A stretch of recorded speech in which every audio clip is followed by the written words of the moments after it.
The Pacers beat the Pistons. Tyrese Haliburton looks healthy. An awful third quarter, clouds and otherwise. Fantastic game for the Pacers. We'll talk about it all. And I am going to poo-poo some Paul George stuff on today's Locked On Pacers podcast. You are Locked On Pacers, your daily Indiana Pacers podcast. Part of the Locked On Podcast Network.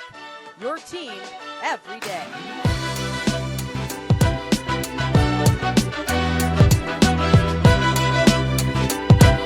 What up, y'all? Happy Friday. Congrats, you made it through the week, and welcome into another edition of the Locked On Pacers podcast, where we, of course, talk about the Indiana Pacers. As always, my name's Tony East. I cover the team for Forbes and SI, and today, Pacers beat the Pistons handily, but that does not tell the story of the game perfectly. Weirdness all around. Cade Cunningham looks really good. Pacers have a ton of ugly stretches they have to watch. Clips of themselves playing right after the game in the locker room in a double-digit win. That's how weird this game was. And yet still a double-digit victory in which Tyrese Haliburton looked great. TJ McConnell was fantastic. Siakam was clutch.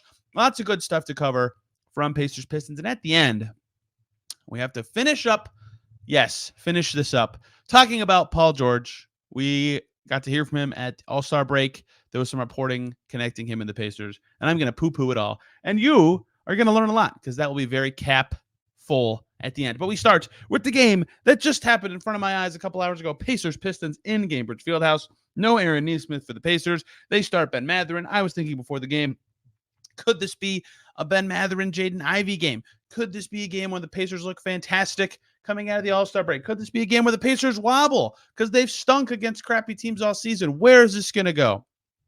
How about none of those? How about maybe the Pacers' best first half of the season? I am receptive to the opponent they played. They played the Pistons. The Pistons stink. The Pacers were up 31 in the first half against the Detroit Pistons. My God, were they good in the first half of this basketball game? Again, the first half. We'll get to the rest of the game. There's a lot of not so great stuff that happened after the first half, but that might have been the best 24. Even if they played the 96 Bulls, they might have been winning or in that game in the first half.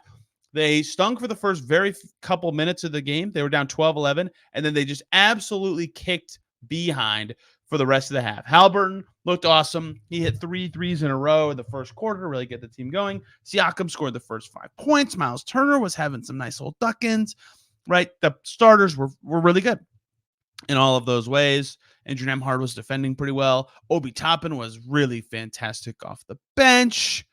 Isaiah Jackson was filling in well as the backup center. TJ McConnell was really good. Everybody who played, you were like, wow, that's a phenomenal performance. And they paired it with great defense. Cade Cunningham was cutting them up. Nobody else was. Absolutely nobody else was for the Pistons. For some reason, NBA.com's box score isn't working, so I can't cut the score into the first half. I will try to do it on, I swear it was working when I hit record. I will try to do it on ESPN while I'm still talking, but it was one of their best halves of the season. Rick Carlisle said it after the game, right? That's what you want to see if you're the Pacers. Like good, of course you want to see this all the time, but to play that well for that long was impressive. They hadn't played like that in a while, even against bad teams. And then the third quarter happened. The third quarter, Rick Carlisle described as one of the Pacers' worst quarters of the entire season. The Pistons scored 43 points in the first half. It was 72-43 at halftime. The Pistons scored more points in the third quarter alone than they scored in the entire first half. They scored 45 in the third. They were 6 for 8 from deep. They were getting the shots they wanted. It was just bananas. They were on fire. I finally have found box score so I could talk a little bit better about the game, even though I had a complete disaster of an attempt just a second ago. So first half, like I just said, Pacers were up 29 at halftime. Pacers were 10 for 19 from deep, shooting 57% from the field. 8 turnovers is a little high, but they did well to limit the Pistons on the offensive glass. They forced 11 turnovers themselves. The Pistons were shooting 40% from the field. It was fantastic, and all of the Pacers players who hit the floor and played were doing well. It was just a butt-kicking. 42-25 in the first quarter, 38-18 in the second quarter. Then the third quarter happened. 45 for Detroit. The Pacers scored 30. That's okay, but they gave up 45. 18 for 27 were the Pistons. 4 for 7 for Cade, 5 for 6 for Duren. Everybody off the bench was making shots except for Troy Brown. They were 6 for 8 from 3. The Pistons were. They only turned it over once, and they hit the offensive glass for 2 of those. Everything the Pacers did well in the first half went away in the third quarter, which is why this game's weird. It's still a butt kicking. They won by double digits. They tied them up in the fourth quarter. They got it done. They were led in a typical-ish style, but just the way chronologically it happened just made it feel worse. Like if they had that first quarter and they were down 15 at halftime and then just totally dominated the second half, the way you'd talk about this game would be different to me. But that's not what happened. And their third quarter was just completely atrocious. And so Rick Carlisle had the Pacers stay in the locker room. They're not going to practice Friday because they practiced 2 days in a row before that game to watch some of that quarter. They watched clips of their third quarter. The last time I remember the Pacers watching clips of a game in the locker room was against the Hawks a few years ago. They watched the entire first half, I believe. I cannot remember exactly when that was. I believe Carlisle was the coach for that. But yeah, they watched some clips and they wanted to go over it. But overall, he thought the first half was one of the best they've played all season. And they did, again, win handily. Like it's so strange to be latched onto that quarter, but they just played so bad against a crappy team that it wasn't a complete win, right? The game chart is super odd where they're so good. Basically from the middle of the first quarter up until the middle of the third quarter, they have this just god-awful stretch until the early fourth and then cruise to a win. But they did cruise to a win. They did win by 14. They have won 2 in a row. They stay in 6th in the East. And oh, by the way, I'm getting ahead of myself. The Sixers lost, and this will be a story now for the rest of the season. The Pacers are 1 game out of 5th as of me talking to you right now. Now, the Magic won their game they played last night. Like, they're still not holding on to anything firm, but that does shake up the mix of that 5 through 8 race, that there's another team now in the mix in Philly who is not playing particularly well. Anywhoomst, Pacers won. They got it done despite one of their worst quarters of the season because their first half was so good.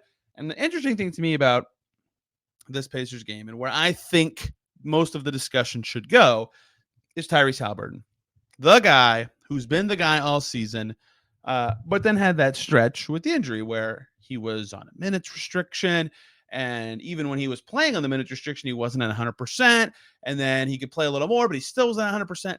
And I said this over the All-Star break. If you listen, I forget if that was my solo show or with James, where I said, I thought it was interesting that after the All-Star game, Tyrese Haliburton made it a point to us to say that he did the one-legged dunk and he felt good. And he did the off the backboard to himself dunk in the skills challenge and he felt good, right? It didn't bother him. And I thought, okay, maybe he's healthy enough to play a lot, but if he's still thinking about what that's going to feel like, right? He's not 100%. He's still dealing with a little bit of stuff, but then they had 3 more days off. He did not practice Tuesday. Most of the rest of the team did because he had such a busy All-Star weekend. Well, in this game, he dunked on 2 possessions in a row, consecutively. That's what in a row means. And he got the 3 threes on consecutive possessions in the first quarter. And one of them, he was kind of fading to his right, jumping off of his left leg. And he said after the game, that's the shot that he kind of felt like wasn't quite available to him when recovering from this injury, is that off the left leg shots. And so even though he didn't make them all in this game, I think he made 1 and missed a couple more. He might have missed them all. But even though just getting to it, I think speaks volumes of his recovery. And I asked him after the game if he'd consider himself fully healthy. And he was like, yeah, we'll see how we respond tomorrow. So I think this is as close to full health Tyrese Haliburton as the Pacers have had since the injury, which was, again, now January 8th. That's significant, 1, because he's good, but 2, just stylistically watching him play today, you could see it. He got up 10 threes. That's what makes Haliburton so good, is he can get up 10 threes, and they're all good looks. He had 13 assists and 25 points. He was fantastic. Again, he looked like the superstar guard and not just like the pretty good guard that they've had, when he was recovering or on a minutes restriction. And that's so big for the Pacers because then you can afford a night where one of your starters who's filling in for Aaron Nesmith doesn't have it. And you can afford a night where Doug McDermott doesn't have it. You have no wing pressure. You can't stop Cade Cunningham. And you can cruise because your star is back. And that makes everybody else's life way easier. Open shots for Nembhard. Open shots for Turner. Siakam with a slow start, but was the closer. He was great when it mattered, right? Like that all was really important, and it all trickles down from the star is the star again. And so now the defenses have to think, Tyrese Haliburton's coming around a pick and roll. We got to send 2 guys. We got to put all eyes on him. We got to be ready for that. And he passed it over our head. And this guy's no opener. We got to rotate to this guy. Or just you all watch the Pacers if you're listening to this, or at least primarily you do.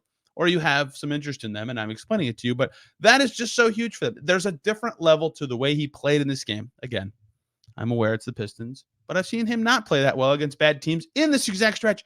This was the best he's looked. He said it's the best he feels.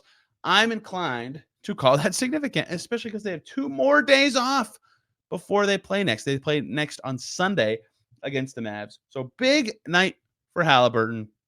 Statistically, big night for Haliburton in the health department, and a big night for Haliburton doing stuff he has not been able to do. I thought, again, I may be overstated this, but I thought it was a big deal. He called out that he not was like testing, but just that he did those dunks in the All-Star game and was like, yeah, I felt good after that. Like he just offered that up. And so to dunk twice in a row this game and to be so threatening from deep and to just be moving very well, it was the most Haliburton-y he looked since the injury. That's huge. And that's a big part of why the Pacers won. He was plus 12 and a 14-point win. You can do math. That's a lot of the advantage in the game. And he wasn't the only good point guard. He wasn't the only good Pacer. Plenty more guys to talk about and what it means going forward for this Pacers team. Before we talk about any of that, though, got to talk to you guys about Stitch Fix. You know, the instant confidence boost you get from an outfit that makes you look really good? That is what you can get with Stitch Fix. Easily upgrade your wardrobe this year with a professional stylist that helps you find new on-trend favorites that will work for you. You can just give your stylist your size, budget, and preferences, and then order boxes when you want and how you want with no subscription required. And they'll send 5 just for you pieces, plus outfit recommendations, pro styling advice. If you're going on a date, if you're going to an interview, if you just want to look better, keep track of what works, send back the rest. Stitch Fix is the place for this. Your stylist will send you just the right stuff, and they make it all so easy so you don't have to shop, and they save you that time and effort, and you get stuff that makes you look and feel really good. Style that makes you feel as good as you look. Get started today at stitchfix.com/lockdown. That's stitchfix.com/lockdown. stitchfix.com/lockdown. And we are back here on Locked On Pacers. Thanks for making us your first listen today and every single day. For your second listen, check out Locked On Pistons. Kuka Hill will tell you about the team the Pacers just beat. Why did Cade Cunningham not play a little more? My gosh, the Pacers had no answers for him. He barely cracked 30 minutes in this game. I was very perplexed why he wasn't coming in earlier in the fourth quarter as the Pistons were sort of mounting a comeback. He played 30 minutes and 17 seconds, and they won those minutes by 10 and a 14-point loss. That means in 18 minutes he didn't play. You can do quick math, 24-point dominance from the Pacers in that stretch. Kuka Hill will not only talk about that, but Isaiah Stewart's 3-game suspension for his altercation with Drew Eubanks of the Suns. A lot of transactions the Pistons made, too. There's just a lot of Pistons stuff. Kuka Hill will have it all for you on Locked On Pistons. Here at Locked On Pacers, we talk about a couple guys who deserve praise. And at the top of the non-Tyrese Haliburton list, it's TJ McConnell, who just continues to have these. Maybe it's more frequent than I'm about to give him credit for. I would say once every 10 days games where he's just vital to a win. Just absolutely would not have won the game without TJ McConnell levels of vital. And this one was another one where the second unit was really good, and he was a huge part of it. 16 points for TJ McConnell, 7 or 11 from the field. He hit all the little funky followaways, or most of them in this game. But the big thing he did is 2 for 2 from deep. He made 3 all season entering this game. That's huge. He worked so hard on the shot last year. It had to feel good for him to knock both of those in. Oh, by the way, 6 rebounds, 5 assists, 2 steals, and a block, and only 1 turnover. That'll work. He was awesome in the non-Haliburton minutes. They even paired the two together for a tiny bit in the first half, and that lineup went okay. So good stuff from TJ McConnell. And when he plays well, that usually means the rest of the bench plays well. Isaiah Jackson didn't miss a shot and got to the foul line for 6 free throw attempts. Weirdly, no rebounds. The Pistons are a good rebounding team, but they didn't dominate the Pacers on the glass that much. It was 42-41 Pacers on the boards, and Isaiah Jackson just didn't have any. Didn't bounce his way, whatever. He had 13 points. He was plus 10. He looked really good. Obi Toppin, drilling shots, 9 points for him. Hit 2 threes. That was very nice for the Pacers. Ben Shepherd shot 60% from the field on his way to 7 points. Doug McDermott hit 3. The bench was humming. And they dominated the Cade Cunningham less minutes, and that was kind of routinely bench minutes. Obi Toppin specifically was huge in that way. Plus 21 for Mr. Obi Toppin, who was in for the Pacers' big run for most of the first half because he was making good plays, grabbing rebounds, throwing dimes. He had 3 assists, hitting half his shots. Obi Toppin really good. Bench really good. TJ McConnell, the leader of it all. And that's noteworthy for 2 reasons. One is that Ben Mathurin started, so the bench unit looked a little different. I'd imagine if Ben Mathurin was with the bench, just given the minutes, it seems like Doug McDermott would have been the odd man out. He played the least of anybody who played. And so assuming Neesmith's back, we'll see what that means. But they've had so many different bench units since the Siakam trade, right? A little over a month ago, they had the Siakam trade. They've had injuries, guys going in and out for forever. Haliburton's injury. Turner missed games. Mathurin missed games. Jalen Smith has missed games and did miss this game. Then McDermott came in and Shepard's been in and out. I mean, I guess he was only out once, but like it's all been changing. And McConnell has been the rock solid, can bring it all together guy. And so a big storyline coming in the second half, Will Furr and I talked about this yesterday, was can the bench be better? Well, in game 1, again, against the Pistons, yes, they were. Pascal Siakam, first 5 points for the Pacers, and then really choppy, inaccurate game with not a lot of awesome plays, followed by the closing plays where he put the Pistons away in the fourth quarter. It sounds cooler than it was, mostly because it was like a mostly decided game anyway. But the Pistons kept keeping it close and making it interesting in the final minutes. And they got it as close as I want to say 14, which is again, not close, but that's like possible 13 in the fourth quarter. Now that I'm looking it up, and then Siakam put it away. 4 minutes to go. Step back jumper from mid range. Boom. Next possession. Finger roll at the basket. Boom. 18-point lead with 3.5 to go. Pistons call timeout. It was over. And of course, the Pacers end up winning by 14 despite not playing that well for the rest of the game. But they didn't need to because Pascal Siakam put the game away and he would continue to score in the final minutes. He got him up 20 with 2:19 to go with another layup that Haliburton assisted. And Siakam deserves credit for finally, putting the game away for the Pacers, who were having a really choppy half. And his offense came and went in this one. So I kept wondering, can they get him the ball more? Because he kept being ended up with, shorter guys on him. The Pistons do have some decent matchups to actually throw on Siakam from a size perspective. Asar Thompson's a good defender. Someone from Tekio is actually a big player. Fournier's got some size, but I kept seeing, Siakam's got a guard on him or a wing. I think they need to get him the ball more in those scenarios. And in this game, he ended up punishing a lot of those matchups. And I hope that for Siakam's sake, he can continue to get those, because I think for him, as he's trying to figure out his spots, that would be the best way for him to get those. Turner, rock solid, double-double, 13 and 11. Nembhard, rock solid on both ends with a bunch of stats. The starting lineup that normally plays as starters was good. Ben Mathurin struggled from the field, although he ended up with 15 points still. He was 5 for 14, but got to the line a bunch. And was plus 11. He wasn't useless. He had 5 assists. He played a good team game, but his shots didn't fall. So I've now named every player who played and told you something good they did. And that's because everybody did something well. The Pacers did not defend well at all. And I think that is, maybe the most concerning thing that came out of this game. Pistons only had 6 offensive rebounds, and they turned it over 15 times. So their shot number ended up being 5 fewer than the Pacers. And they also were terrible at the foul line, 9 for 18 in a 14-point game. So a lot of stuff that was unrelated to efficiency and shots just going in. Both teams shot a very similar percentage from 2 and from 3. If the Pistons made their free throws and were just not so sloppy with the ball, 15 turnovers, right? And the offensive rebounds favored the Pacers as well. The possession game was actually what won this one for the Pacers, because their defense wasn't good enough. Their defensive quality wasn't good enough. So many things suggest that this game could have been a Pistons win. They played well enough to actually do that, but they had so many sloppy moments. The reason they didn't win isn't because the Pacers defense was good enough. On a possession that ended with a Pistons shot, they were playing well. They were scoring. They were getting the shots they wanted. They were getting to the foul line. That's concerning. Cade Cunningham was their offense. He had 30 and 8 on 13 for 21. He was awesome. When he was out of the game, the Pistons were not playing good offense, right? They lost by 24 without him. Marcus Sasser, Shake Milton, Malachi Flynn, those were the guys running the second unit for the Pistons. They're projects at best, and they were doing a good job. And so the Pacers deserve credit for winning those minutes, of course.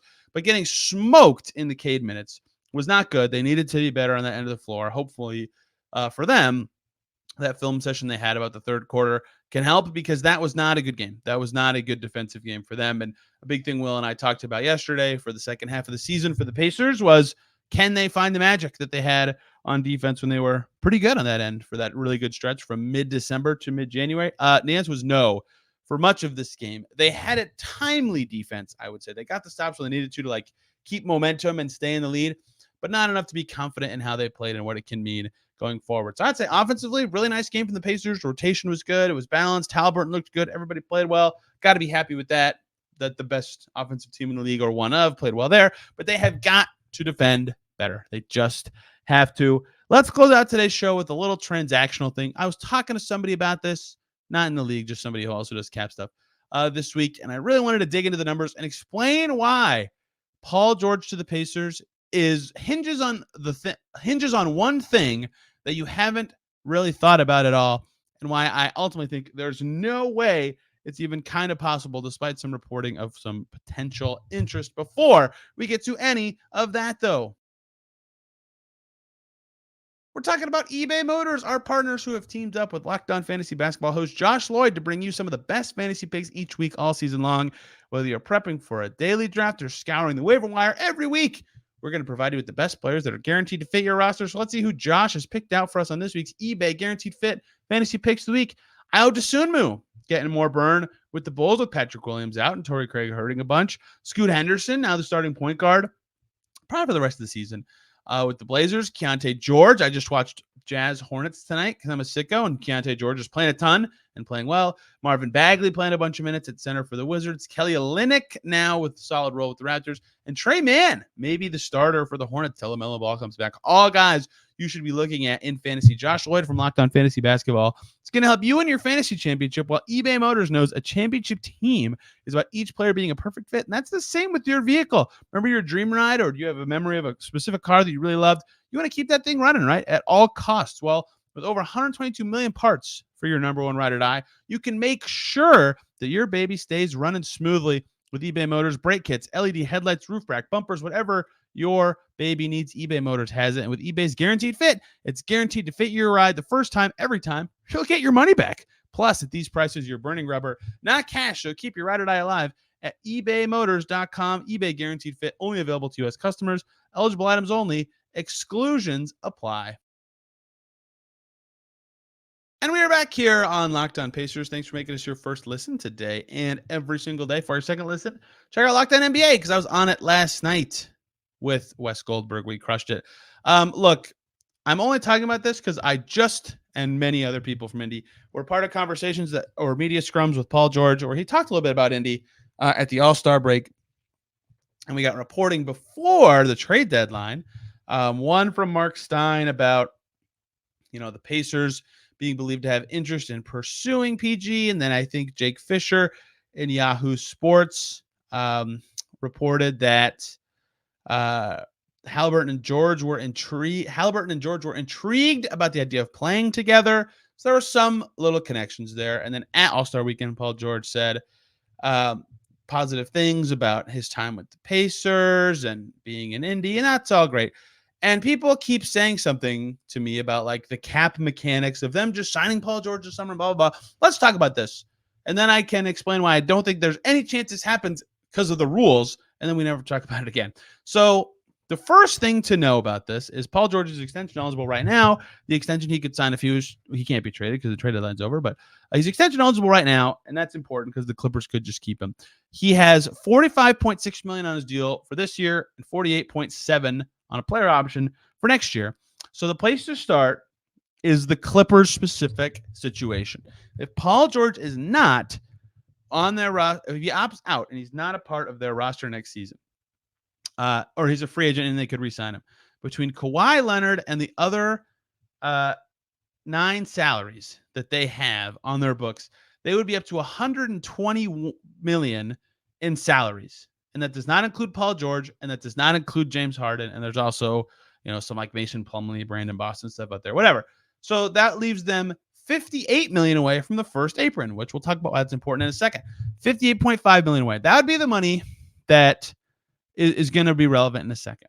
So talking about what the Pacers side of this is People say, well, they could. I've heard this from fans a lot. Well, why can't they sign Paul George and then re-sign Pascal Siakam? They don't have the cap space to do so. The Pacers next year, without Siakam or McDermott or Toppin, have $110 million in guaranteed salaries, right? Already. That's if Haliburton makes the top end all NBA thing, but still, that wouldn't go down too much. And the salary cap's going to be like $141 million, right? So the starting spot would be the first error in the analysis of sign Paul George first and then re-sign Siakam is with only $31 million of cap space. That's not enough for Paul George. His player option next year is 48.7. So they can't just do that. They'd have to trade away other players for no salary in return. That's already hard.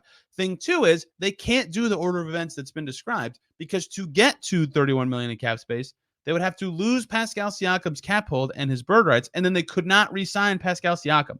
It's not possible for them to sign both. It's just not. Between Turner's money and Haliburton's money and Nesmith's jumping money and some of their rookie scale deals becoming more expensive, signing both players is literally not possible. I'm just explaining why I had to humor it. So it would have to be a trade. It would have to be a trade. And here is why this is all something that can actually be talked about, even though I think the chances of it are less than 1%.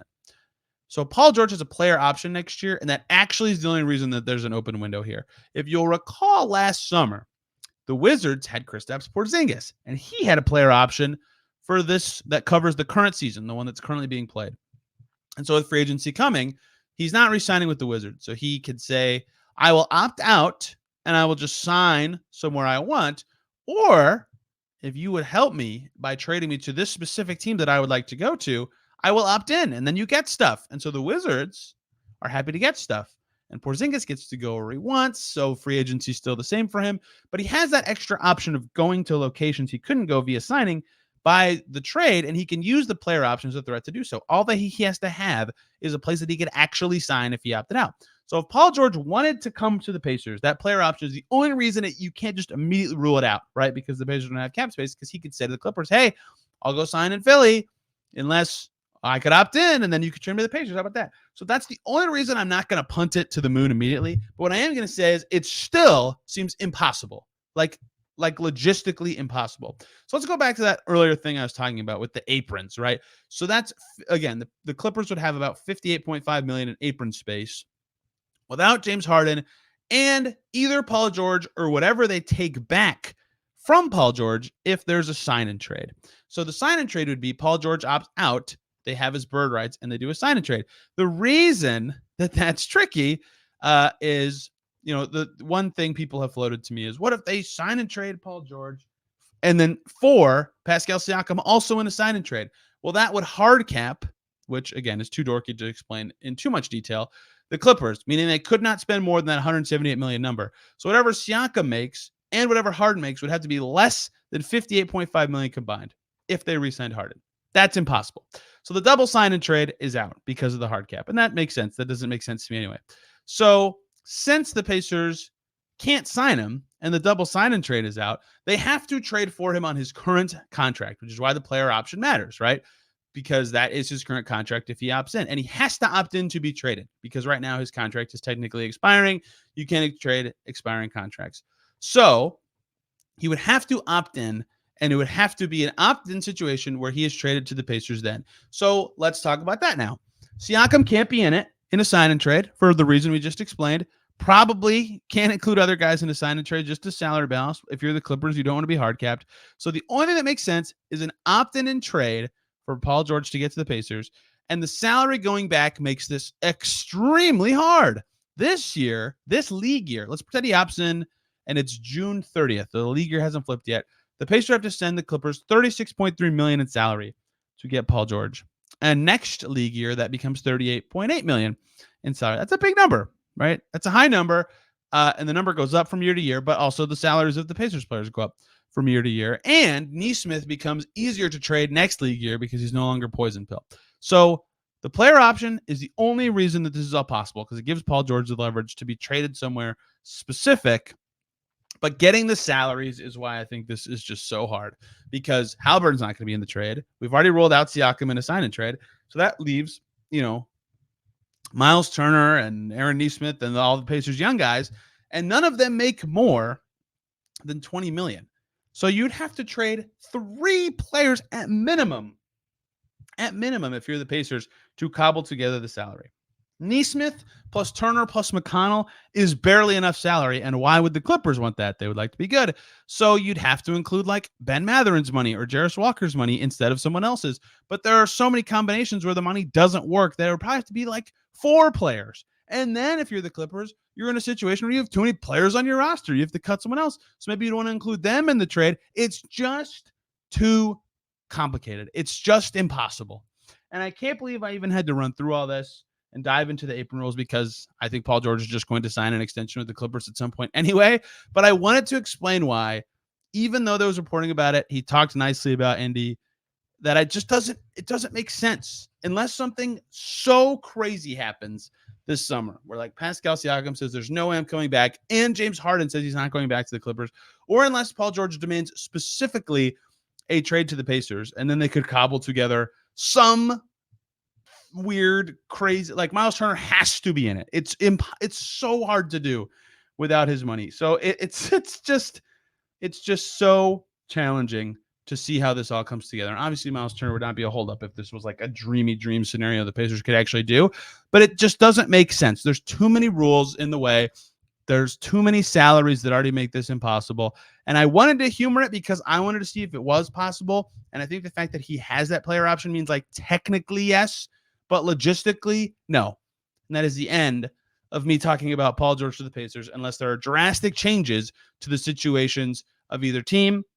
Pacers Pistons was fun. We have to talk basketball. The only other transactional stuff we'll probably talk about the rest of the season is either the buyout market or moves the Pacers actually do make. Eventually they'll sign somebody or do stuff with their 2-ways or something. We'll see. And we'll cover it all here on the Locked On Pacers podcast. Sunday, Pacers play the Mavs. We'll talk about that on Monday's show. They have a game that night as well, so we'll preview that. Lots of fun basketball stuff coming heading into next week as February closes down. Hope you guys enjoyed today's show and this week of coverage between the games and the All-Star break. Lots of fun stuff to get to. Nice that the regular season is back. Happy to be talking about actual games again, and we will continue to do so going forward. I'm on Twitter at Tony R. East. This show is at Locked On Pacers. Everybody, have a wonderful weekend. We will see you soon.